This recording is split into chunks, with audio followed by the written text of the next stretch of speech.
Hello everyone, in this video I'll be showing you a pure level 20 Gloom Stalker Ranger build in Baldur's Gate 3. This is actually a very strong class as it does get a level 11 ability, which is actually really nice. We'll be breaking down all of that in this video. So first starting off obviously with a Ranger here. Now the first favorite enemy we're going to be choosing between is either the Ranger Knight if you prefer having heavy armor, although I do think medium armor actually works a bit better, or the Bounty Hunter, which will give enemies disadvantage on their saving throw against Ensnaring Strike, which I think is a little bit better because Ensnaring Strike can be a game changer for holding a specific enemy in a certain spot. And for the Natural Explorer, there's three good choices here for the early game. I like the Beast Tamer here to get the Raven because the Raven can blind enemies, giving you advantage on your attack roll against them, and they'll have disadvantage on attack rolls against you. So this is a really good choice. I always use the Raven here. You can use the others, but I think the Raven works best for this type of build. Now, fire and poison damage are also quite common in the early game, so these are two good choices as well. Cold damage comes up a lot less frequently, but I think fire damage is the other good choice to go with. And if you really want to focus on poison, if you don't have poison resistance from like your race, then you can go with the poison. But I do think fire or Beast Tamer, and I'm going to go with the Beast Tamer because I like the Raven in the early game. Now, for our ability scores, if you got the Hags here, put it into Dexterity, take that up to 18. Otherwise, we'll use a stat spread of 16 Dexterity, 14 Constitution, 16 Wisdom for our Ensnaring Strike, and then 10 Charisma. 10 Strength can be put into Intelligence there, and you can use a Strength Potion if you really wanted to for the Titan String Bow. Or there's also an item that you can put in your offhand that will give you 19 Strength that you can get early in Act 1, which will power up your bow attack. So those are two other good options. Now, you can also put the points from Wisdom into our Constitution as well to give yourself some more survivability and health. So 16 Dex, 16 Constitution, and 14 Wisdom would be the way. Into level 2, we get to choose a Fighting Style and 2 spells. Now we took the disadvantage on the enemy's saving throw against Ensnaring Strikes. We're going to take that. And Hunter's Mark is really good damage early game. This does additional 1d6 damage against a target, which can be actually pretty massive. And it's a bonus action, so you can apply that in attack, or you can use your Ensnaring Strike, which will use up your bonus action and your concentration. So these are two different concentrations depending if you need crowd control or damage. We also got the fighting style choice here, so I do think that defense for the +1 armor class benefits you in every area. If you want to use sharpshooter, then the archery for the +2 to range weapon attack rolls will help a lot by offsetting that. And the other choices like dueling, if you're going to use a shield, can be okay, but I think it's either archery or defense depending on how you want to build. And I personally like to go with the archery feat just because that extra range weapon attack roll bonuses are very nice, especially if you're going to use sharpshooter as your feat. Now, level 3, we get to take our subclass with the Gloom Stalker getting +3 to initiative, so we can go first most times. This will also give you an increased movement speed by 3 on the first turn of combat, and you get a free attack that does an additional 1d8 of damage. This is huge. You also get Dark Vision up to 24 meters, the Dread Ambusher Hide, and the Umbral Shroud to turn invisible or to stealth using a stealth check. And then there's also Disguise Self, which you can use to power up and take some like Githyanki or Dwarven weapons. Now, we also get to take another spell here. Fog Cloud is really nice for stealth because it will blind and heavily obscure targets within it, and we can get items that will actually allow us to see in darkness. The Hexblade can also use this the Warlock can also use that with their Devil's Sight. So if you have a Warlock on your team, they can benefit from this as well. Long Strider for increased movement speed is also nice, and even Hail of Thorns can sometimes hit multiple targets, which could be useful. So we'll roll with that. Now, level 4 gives us our first feat, and with this, we can go with an ability score improvement. If you took your dex up to 18 with the Hags here, this will put it at 20. Alert for the +5 to initiative is also nice, but we also get a +3 to our initiative. So with this, we guarantee basically we'll move first in pretty much every single encounter in the game, which is really good because sometimes you can use that to stealth and get away from combat. Now, another good choice, as I mentioned, is Sharpshooter, which will give a -5 to the attack rolls, so you're much less likely to hit, but you'll deal an additional 10 damage. This also gets added when you use Arrow of Many Targets, so this will end up being the highest damage possible with a bow, and I personally prefer a dexterity increase at this level. Getting it to your dex to +4 or +5 modifier for the armor class is really good. Level 5, Big Power Spike, we get extra attack and Misty Step, which is an incredible spell. This gives us mobility around in combat, and I'd also recommend at this level to take either Pass Without Trace for the +10 to stealth checks, so that you can hide out in invisibility and pretty much cheese fights because you can keep succeeding on your stealth checks. Spike Growth is another good choice, though, for crowd control because this will make a spiky surface. Enemies can walk through it and get really messed up. You can also, if you wanted to, like, if you stop using Hail of Thorns, you can then go ahead here and then take Pass Without Trace by removing the spell there. So that's another choice, too. At any time, you can swap them around. I would also recommend at this point, these are okay, just Proficiency in Arcana, or Religion. And this will give you the Sacred Flame, which is not great because it uses a Dexterity save. I like the Ranger Knight here; just gives you the Heavy Armor proficiency and History proficiency as well. And for the natural explorer, we're going to go with fire. I find fire is more common with scorching rays, fireballs, and any type of cambion that you may go against. Level 7 gives us the subclass feature Iron Mind. You've honed your ability to resist the mind-altering powers of your prey. You gain proficiency in wisdom and intelligence saving throws. This is actually pretty big of a buff because it gives you a +4 to wisdom saves, which are some of the worst, like hold person and command. So you're less likely to get hit by those with this Iron Mind. Level 7 is a great level for the Gloom Stalker. At this point, we can take the pass with the trace. Barkskin's not great. And then also we got silence here. Silence is nice because you can stop spellcasters and become immune to thunder damage. So there's certain areas in the game where that can be quite useful, but there's also arrows that can do the same with silencing enemies. Difficult terrain no longer slows you down at level 8, and we get our next feat. So again, the sharpshooter is very good. Let's just put it that way. -5 to attack roll, +10 to damage. You don't have to go with this. You could go with a dexterity improvement there, or a constitution or wisdom increase, but I think the best is to go with sharpshooter for damage. Level 9 gives us a very powerful spell, Illusion. Now, this is good because if you're the Band of the Mystic Scoundrel, you can cast this as a bonus action, and it makes enemies drop their weapons, so then you can pick them up, and the DPS drop is pretty crazy. We also get to choose a level 3 spell here with Lightning Arrow or Conjure Barrage being the top choice. Plant Growth is also quite nice, though, because it can create difficult terrain, quartering movement speed. And Lightning Arrow is nice if you have water set up because it can double the damage. I like Lightning Arrow. It's not the best spell in the game, but it's a usable one. And I'm going to remove Hail of Thorns here to add in the Conjure Barrage, which is just a straight-up better version of it. And then once we hit level 10, we get our Hide in Plain Sight, +10 to stealth checks as long as you stand still, and turns you invisible. We get another favorite enemy, so here we can go with either Protection from Evil and Good, the True Strike, which you should never use ever, and Sanctified Stalker gives a Sacred Flame. It's really your choice. Nothing really matters too much here. If you want Radiant damage for anything undead, that could be a good choice.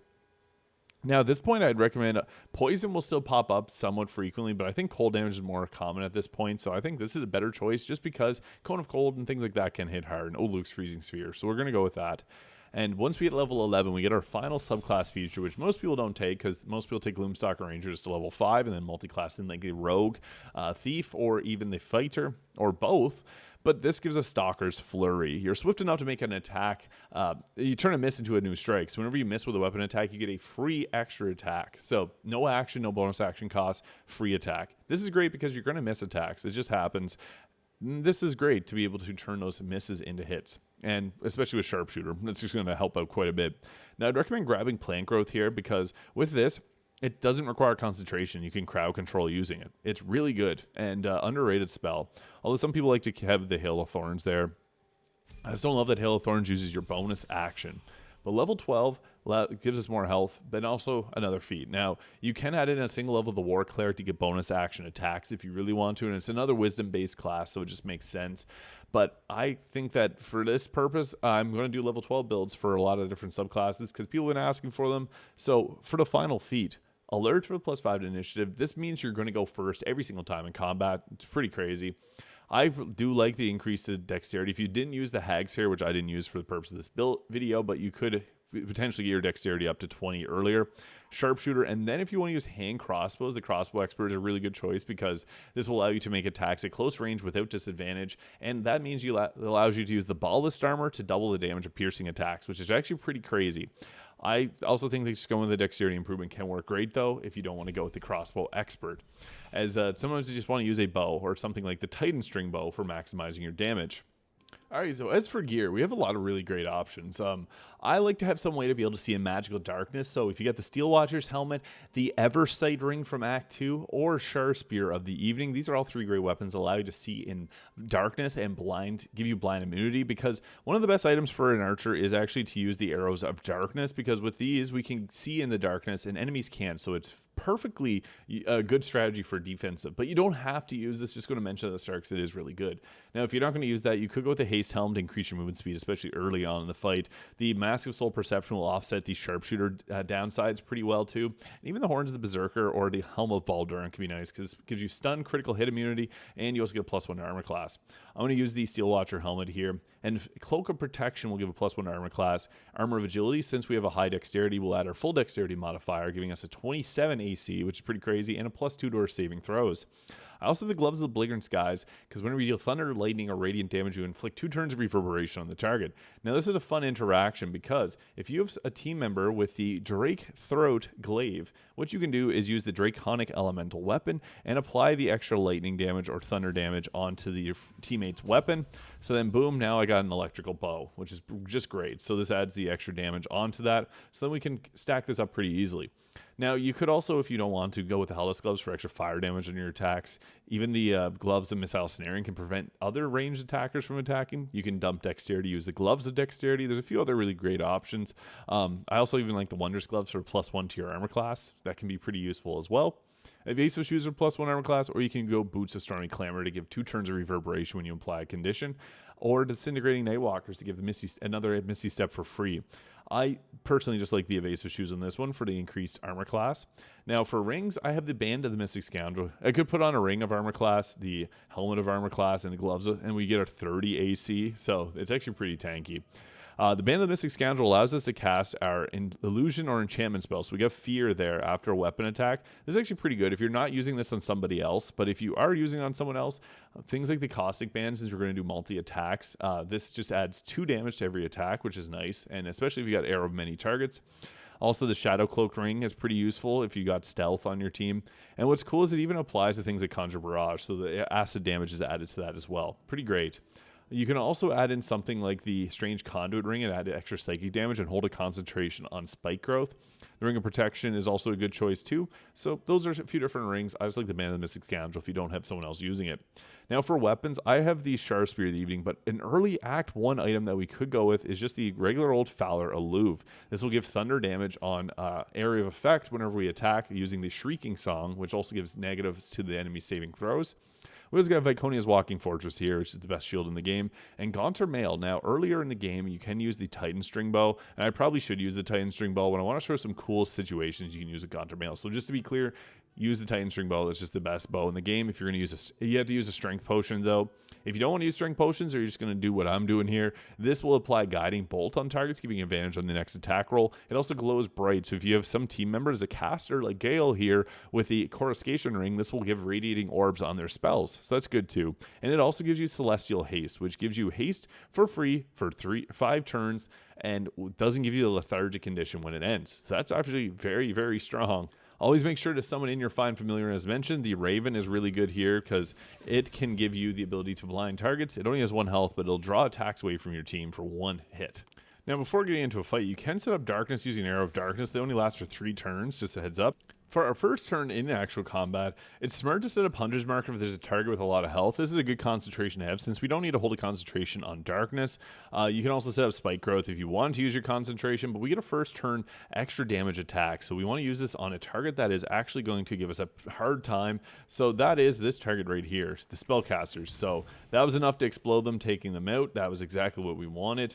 And then we can follow up with a Lightning Arrow if there's multiple targets together that have lower health, because the Lightning Arrow will actually jump out and hit multiple targets. You don't have to use that though, because sometimes it's actually better just to use your Arrow of Many Targets here to try and spread reverberation and extra damage riders around to multiple targets. We were able to get reverberation on this one here and this target here and take out another target in between. So that was ideal. Now there's targets right here too that we want to try and do some form of crowd control against. So again, Arrow of Many Targets is our best friend. A 95% hit chance on this target right in our darkness here. And if you get a crit on the first arrow, it'll crit all the way through on each and every target. Now you got extra thunder and lightning damage on each of those because of the Shrieking Song, so this is actually pretty strong. And then we can also use a Conjure Barrage here because this will actually hit multiple targets as well. With this, we can hit these 3 targets and hopefully take them all out. Boom, that was enough to take, all 3 of them out perfectly. And we still have 1 more attack action left to do, so what we'll do is another Arrow of Many Targets. Just try to take out these 3 here. So boom, afflicting the dead condition on a couple of them. And then as a treat, we get a bonus action ability. So if you have the Tasha's Hideous Laughter or Fear, you can use either of those. Now, Fear actually has a pretty large area of effect, which is nice, but sometimes you're not able to hit everyone that you want to hit. So I'm just going to use this here on a solo target. It's good enough for me. And we made their weapon drop. So we can just go ahead, grab their spear, yoink, they don't have it anymore. That's one of the biggest benefits of using this Band of the Mystic Scoundrel. And the enemy AI does not have line of sight to some of our attackers because of the darkness there. So that's something that's really nice about it, is it forces them to move around and play a little differently. And the nice thing is this fearful enemy just ran away from us on their turn. So that was one less that we had to focus on. If you want to use Illithid abilities, Mind Blast, probably one of the best choices to go for. We actually have all of our targets grouped up right over here. So what you can also do is we have lots of different arrow choices, but if there's one that you need to silence, you can use the Arcane Interference here to break his concentration. But I also just like an Ice Arrow too to create surfaces, especially if there's multiple targets in a specific area. And another little bonus, you could use the cold version of the Drake Throat Glaive and then equip the Snowburst ring here to create ice surfaces when you shoot arrows, and it does work on arrow of many targets.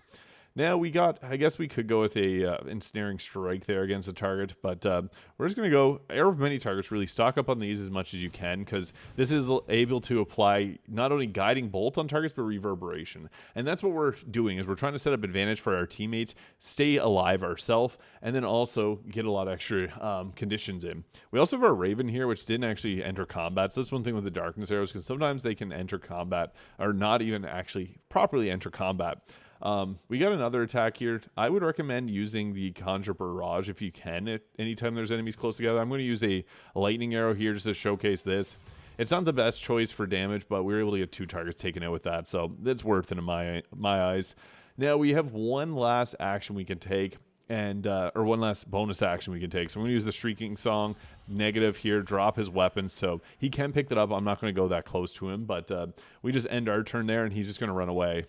And to finish him off, what we can do is just shoot an arrow here. I like arrows of darkness too, since we can see in them and they can't. Use whatever type of bonus arrows you have too. That can be fun. Or don't even have to use any of those arrows at all. Just do an arrow attack, boom, and there it is. So that is an OP Gloom Stalker Ranger build in Baldur's Gate 3, taking all the way up to level 12. Some pretty fun combinations here to set up some reverberation and other conditions. Let me know your thoughts in the comments. If you have any questions, feel free to leave them below. I hope you have a great day, and I'll catch you in the next one.